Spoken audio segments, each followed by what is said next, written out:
Hola, buenos días. Bueno, vamos a dar inicio a la clase de radiología cardíaca. En cuanto a las generalidades de la toma de la placa de tórax, recuerden que el paciente siempre tiene que estar en el frente, ¿no es cierto?, de pie, mirando hacia el chasis, los miembros superiores en rotación interna, en apnea inspiratoria, y el centrado a la altura de la 11 vértebra dorsal, con una distancia entre 1,85 a 2,25 metros, pero que estos son los reparos técnicos, que no es necesario que lo sepan, pero como para que tengan en cuenta esta distancia, que a veces si no se tiene en cuenta, puede generar lo que se llama una pseudo agrandamiento de la silueta cardíaca. Por eso siempre es muy importante mantener esta distancia. Hablo de esto en virtud de que estamos trabajando sobre el paciente con insuficiencia cardíaca, donde las fallas sistólicas, de acuerdo, que daban un agrandamiento de la silueta cardíaca. Bueno, la calidad. Recuerden que la placa de tórax debe incluir la totalidad del tórax, desde los vértices pulmonares hasta el fondo de los recesos costodiafragmáticos, y tanto en proyección frontal como lateral, las escápulas deben estar fuera de los campos pulmonares, por eso esa posición. Y debe estar bien centrada. ¿Cómo sabemos que está centrada? Porque los extremos externales de ambas clavículas, ¿sí?, equidistan de la sombra central de las apófisis espinosas vertebrales. Y tiene que estar bien inspirada, una inspiración profunda sostenida. La penetración de la placa se determina a través de la columna vertebral. ¿Qué vemos de la columna vertebral? Normalmente la columna no se debe ver en una placa. Tiene que haber una visión tenue. Una visión tenue de la columna vertebral segmentada por los discos detrás de la sombra cardíaca.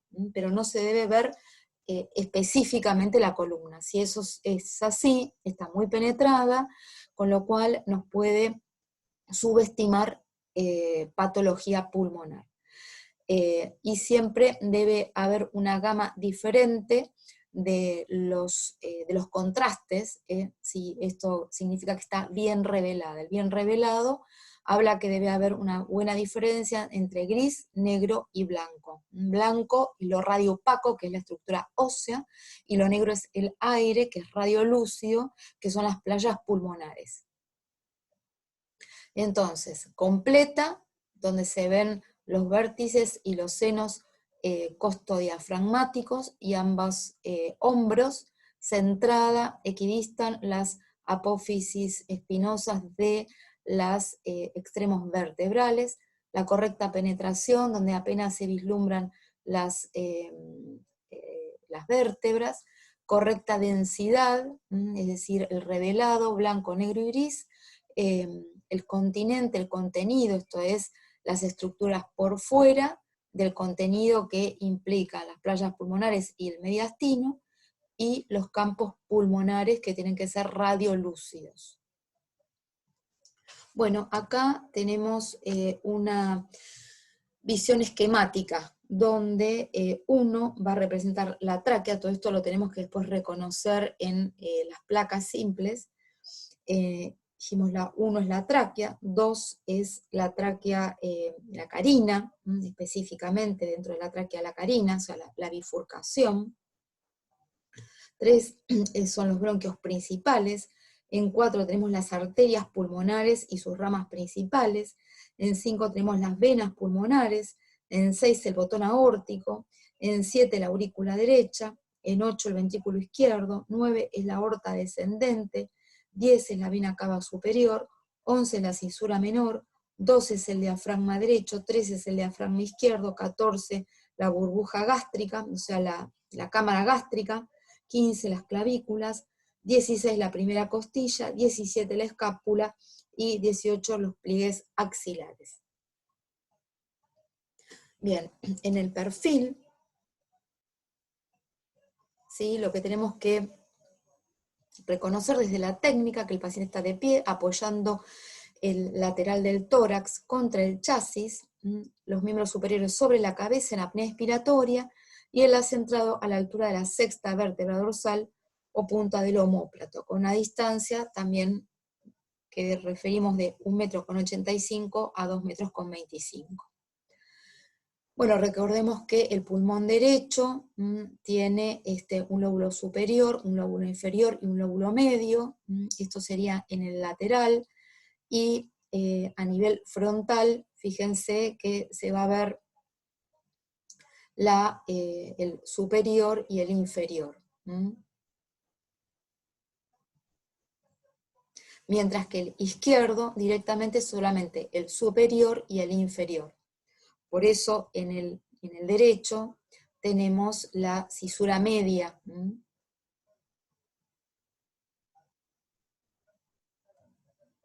Entonces, en el lateral, lo que vamos a tener que ir reconociendo es, en 1, la tráquea, 2, el ilio, 3, la aorta, 4, la cisura mayor derecha, 5, la cisura mayor izquierda, 6, la cisura menor, 7, el ventrículo derecho, 8, la aurícula izquierda, 9, los vasos brachiocefálicos, 10, la escápula, 11, el diafragma derecho, 12, el diafragma izquierdo, y 13, la cámara gástrica.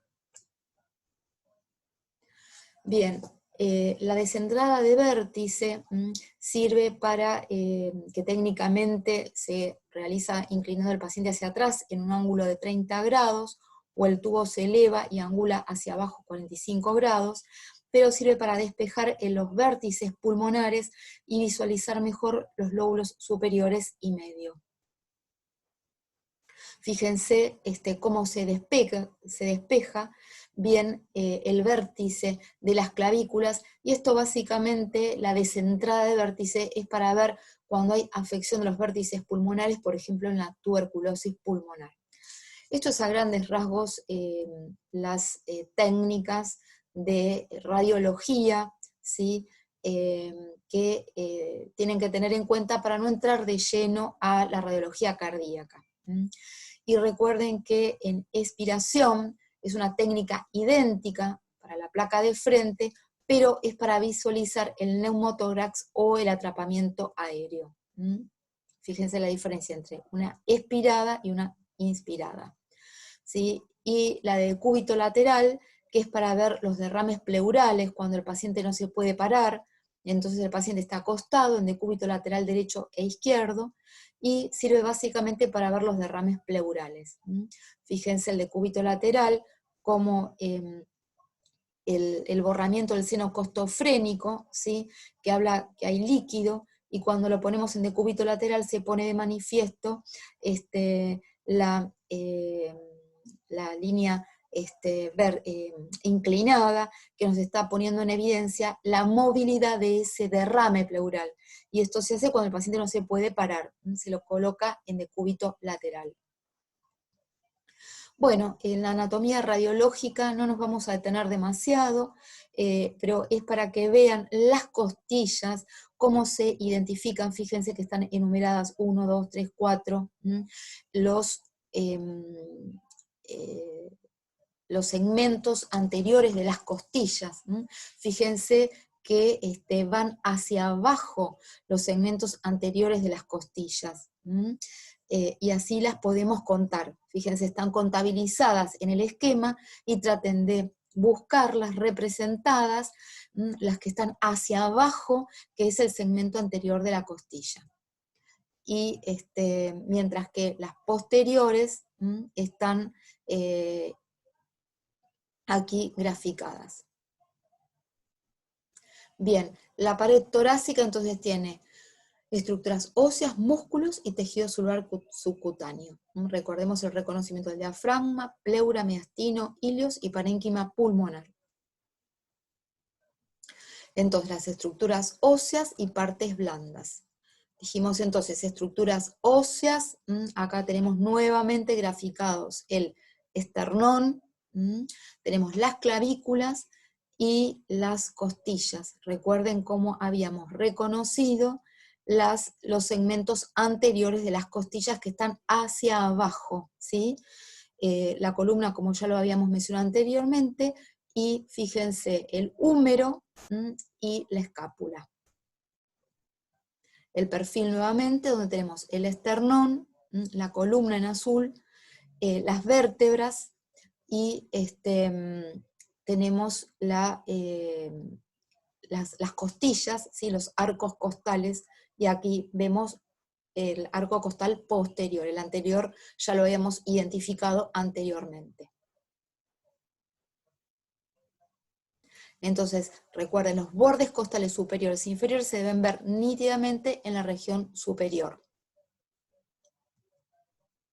Bien, en cuanto a las partes blandas, tenemos el hueco axilar, el pectoral, esternocleidomastoideo y las mamas. Recuerden el pliegue axilar, anterior y posterior, formado por los pectorales, desde la axila a la pared costal. Y recuerden esto que es importante, el hemidiafragma izquierdo llega hasta el sexto arco costal anterior, y el derecho, quinto y sexto arco costal anterior.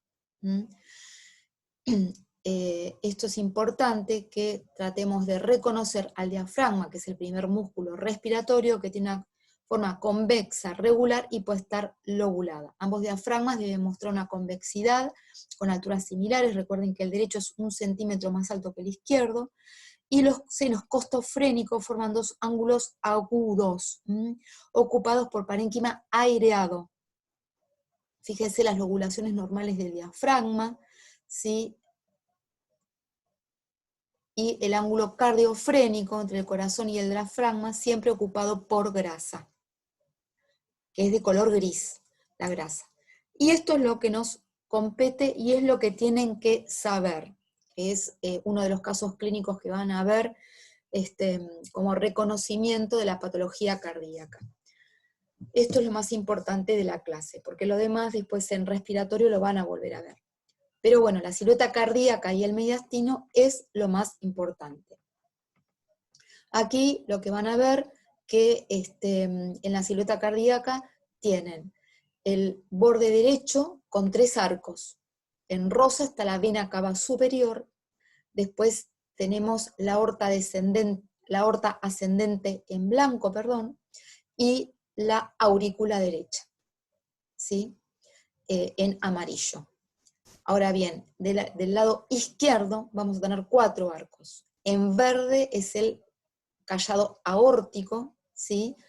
Y el tronco de la pulmonar está en negro. Y la aurícula izquierda es ese pequeño bordecito que está en naranja. Y el resto, fíjense, que por debajo del naranja es el ventrículo izquierdo. Fíjense que el ventrículo derecho no tiene ninguna forma, dado que está contra el esternón. ¿Estamos? A nivel lateral, la silueta cardíaca tiene a nivel anterior 2 arcos, en amarillo es el arco de la arteria pulmonar, y en rojo el ventrículo derecho. Y posterior, en verde, tienen la aurícula izquierda. ¿Se acuerdan cuando vimos en la clase de insuficiencia cardíaca el agrandamiento de esa aurícula izquierda en la estenosis mitral? Y en bordo el ventrículo izquierdo.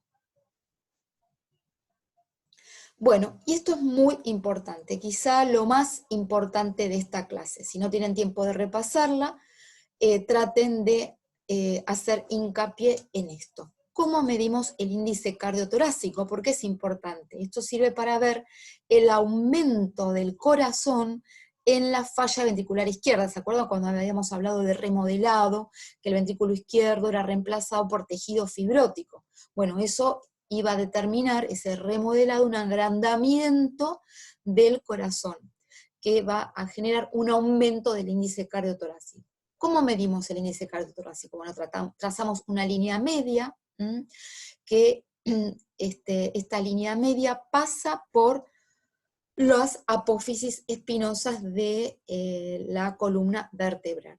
El segundo paso es medir la distancia entre el punto más distal de cada borde cardíaco que llega a esa línea media y después la sumamos. Y después medimos el diámetro transverso de la caja torácica, ¿sí? El diámetro transverso que se mide la parte más ancha, ¿sí?, del borde interno de la caja torácica.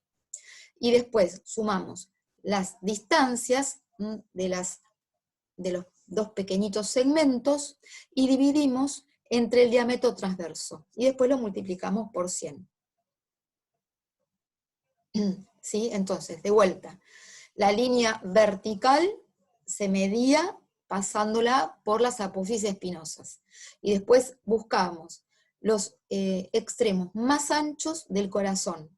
Y trazábamos dos líneas, desde la vertical hacia los extremos más anchos. Y se dibujaban dos segmentos, A y B. Y después buscábamos el segmento más ancho de la caja torácica, que era C. Después sumábamos A más B y lo dividíamos por C. ¿Estamos? Acá lo tenemos graficado. La línea vertical pasa por las apófisis espinosas, se tiran dos líneas más pequeñas, desde esta línea media vertical hacia los extremos más anchos del ventrículo, y después una línea transversal de la parte más ancha, de los bordes más anchos de la caja torácica. ¿Sí? Entonces se suman las pequeñas y se dividen por la más ancha.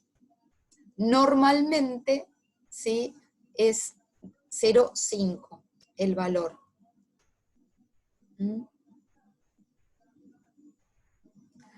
Bien, y finalmente tenemos la silueta cardíaca. La silueta cardíaca, que ya la hemos mencionado, puede haber un borramiento de sus bordes, que es lo que se llama signo de la silueta. Cuando hay ocupación de la luz alveolar, en la zona limítrofe al corazón. Por ejemplo, si tenemos una neumonía, por ejemplo, que hace el signo de la silueta porque está borrando la estructura cardíaca. Una sombra que difumine una parte o todo el borde cardíaco tiene una localización anterior. ¿Sí? Ejemplo, una neumonía donde hay inflamación del parénquima pulmonar, que aparece radiopaco, blanco, esas zonas negras aparecen blancas por la inflamación, ¿sí? Y cuando está a nivel anterior, hace signo de la silueta, borra, ¿sí?, la silueta cardíaca. Ahora, cuando está en el reborde cardíaco posterior, es decir, si está sobrepuesta, es decir, si yo veo la silueta cardíaca y veo una imagen radiopaca, significa que es posterior al corazón. Bien.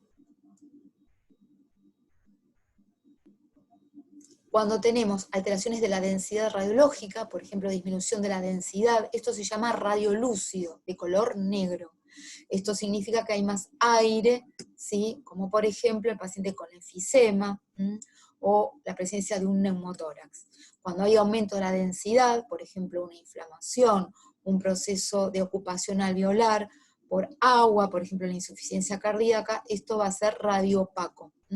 Ocupación de los espacios alveolares, que puede ser una condensación inflamatoria o no inflamatoria, como podemos ver en la insuficiencia cardíaca. ¿Sí? Entonces, el aumento de la densidad puede ser cuando está solamente el alvéolo ocupado, esto se llama patrón alveolar, cuando tenemos el intersticio, por ejemplo, ¿se acuerdan cuando hablamos en la insuficiencia cardíaca, que trasuda plasma desde el capilar hacia el intersticio y después pasa al alvéolo? Cuando hay agua en el intersticio, esto va a generar lo que se llaman las líneas B de Kerley, que después vamos a ver, que son líneas blancas transversales en las bases pulmonares. Bien, entonces la ocupación alveolar puede ser un exudado, o sea, el alvéolo ocupado por un proceso inflamatorio, que es la neumonía, un trasudado, que es agua dentro de los alvéolos, que es el edema pulmonar, o sangre, que es la hemorragia alveolar. Y broncograma aéreo, que es cuando existe lo que se llama contraste de interfaces. Fíjense, el pulmón normal, ustedes ahí ven que es todo radiolúcido, es todo negro, donde dice radiografía, esto es lo que ven en la playa pulmonar, es todo negro. ¿Por qué? Porque hay aire. Ahora, en el pulmón condensado, los alvéolos, ese panal de abeja, está ocupado por inflamación, ¿sí? Esa inflamación da un color blanco que se llama radiopaco, y los bronquíolos que pasan por esa densidad blanca se ven como tractos negros. Esto es lo que se llama contraste de fase. En la radiografía van a ver algo radiopaco blanco cruzada por tractos negros. Así es como van a ver una neumonía. Pulmón normal, radiografía; pulmón condensado, radiografía.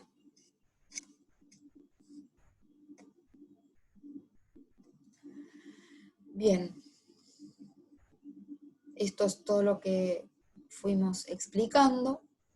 Acá tienen el signo de la silueta, fíjense cómo se difumina cuando hay una neumonía anterior.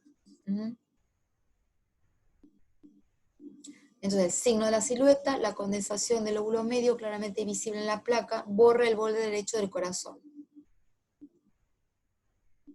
Bien, aquí la condensación es posterior, donde nosotros identificamos la silueta cardíaca, pero la neumonía es posterior.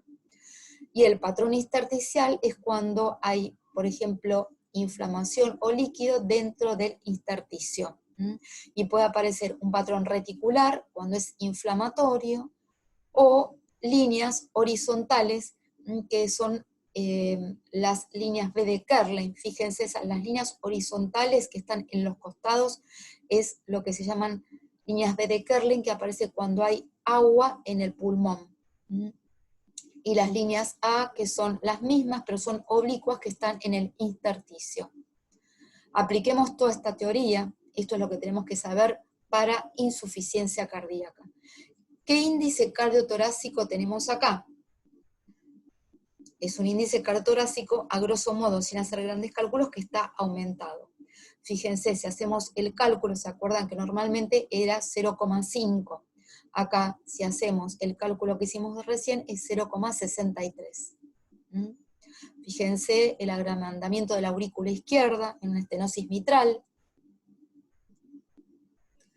La mega aurícula izquierda, ¿se acuerdan que ya lo habíamos visto? Y acá lo que tenemos es un ensanchamiento de la placa de tórax por una disección aórtica, una disección de la aorta torácica. Acá tenemos un paciente con insuficiencia cardíaca. La flecha intenta mostrar una línea B de Kerley, es decir, muy chiquitita, se ve un tracto horizontal blanco, no sé si lo llegan a ver, la cisura media, donde está blanca a mitad del pulmón izquierdo, y los hilios congestivos. Este paciente era un paciente de 65 años que estaba en ortopnea. Acá tenemos un patrón reticular producido por la presencia de agua en el intersticio pulmonar. Tenemos algunas líneas B de Kerley, paciente de 55 años con enfermedad coronaria y edema agudo de pulmón. ¿Sí? Acá también nuevamente un paciente con insuficiencia cardíaca. Fíjense, acá tenemos la congestión pulmonar, de vuelta tenemos la pérdida del seno costodiafragmático derecho por la presencia de derrame pleural, congestión pulmonar, tenemos un reticulado del intersticio y ocupación alveolar. Son todas placas de insuficiencia cardíaca. Acá también edema agudo de pulmón. Edema agudo de pulmón, fíjense, un pulmón blanco por ocupación alveolar, por trasudado de plasma a nivel alveolar. Y acá nuevamente, congestión pulmonar, redistribución de flujo, hilios congestivos, aumento del índice cardiotorácico, edema agudo de pulmón. Esta es la misma después del paciente que recibió diuréticos. Aumento del índice cardiotorácico, miocardiopatía dilatada, congestión vascular por insuficiencia cardíaca, y esta es la que les había mostrado, el paciente que no tiene parenquima pulmonar porque era enfisematoso, pero parece una neumonía, pero en realidad se le da diuréticos y esto desaparece. Un paciente con insuficiencia cardíaca donde tenía aumentado el peptidotral natriurético. Después de darle diuréticos, esto desapareció. Y acá tenemos un paciente con inmunización yugular, donde en la placa de tórax lo que tenía calcificado el pericardio. Esto es un signo muy característico de los pacientes con pericarditis constrictiva. Bueno, muchas gracias.